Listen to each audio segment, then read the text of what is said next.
तर नमस्कार मित्रांनो, मी विनोद आपल्या सर्वांचं पुन्हा एकदा स्वागत करतो आपल्या मराठी टेक इन्फो या चॅनलमध्ये. मित्रांनो, एमएसटी सीईटीचे स्कोअर कार्ड आलेले आहेत आणि स्कोअर कार्ड कशा प्रकारे डाउनलोड करायचे हे बघणार आहोत. तर मित्रांनो, कुठे जाऊ नका, बघत राहा आपला मराठी टेक इन्फो. मित्रांनो, तत्पूर्वी जर तुम्ही नवीन असाल तर चॅनलला सबस्क्राईब करा, लाईक करा आणि शेअर करा. तर मित्रांनो, व्हिडिओ सुरू करूया. बघा मित्रांनो, क्रोमवर गेल्यानंतर cetcl.mahacet.org या बटनावर क्लिक करा. क्रोमवर गेल्यानंतर मित्रांनो cetcl.mahacet.org या बटनावर क्लिक केल्यानंतर उजव्या साईडला बघा तुम्हाला असा डॅशबोर्ड दिसेल आणि डॅशबोर्ड दिसल्यानंतर उजव्या साईडला डाउनलोड स्कोअर कार्ड या बटनावर क्लिक करा. बघा मित्रांनो, इथं download score card PCB group आणि download score card PCM group या दोन्ही ग्रुपचे तुम्ही डाउनलोड करू शकता स्कोअर कार्ड.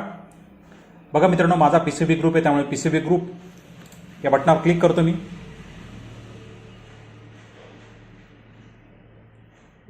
बघा मित्रांनो, क्लिक केल्यानंतर तुमचा जो ॲप्लिकेशन नंबर तो ॲप्लिकेशन नंबर टाका. त्यानंतर तुमची बर्थ डेट टाका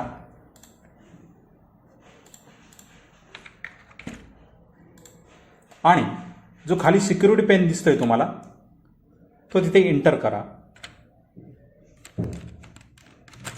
आणि त्यानंतर डाउनलोड बटनावर क्लिक करा. जसं तुम्ही डाउनलोड बटनावर क्लिक केल्यानंतर तुम्हाला असा डॅशबोर्ड दिसेल. बघा, तुमचा ॲप्लिकेशन नंबर दिसेल, तुमचं नाव दिसेल आणि उजव्या साईडला डाउनलोडच्या खाली डाउनलोड बटन दिसेल. त्या बटनावर क्लिक करा. जसं तुम्ही त्या बटनावर क्लिक कराल तसं तुमचं स्कोअर कार्ड तुम्हाला डाउनलोड झालेलं दिसेल. मित्रांनो, याची प्रिंटआउट काढून घ्या. अशा प्रकारे मित्रांनो तुम्ही बघितलं की एमएसटी सीईटीचा स्कोअर कार्ड कशा प्रकारे डाउनलोड करायचं. तर मित्रांनो, व्हिडिओ आवडला असेल तर लाईक करा, शेअर करा आणि सबस्क्राईब करायला विसरू नका. तर मित्रांनो, आता तुमची रजा घेतो. तोपर्यंत जय हिंद, जय महाराष्ट्र.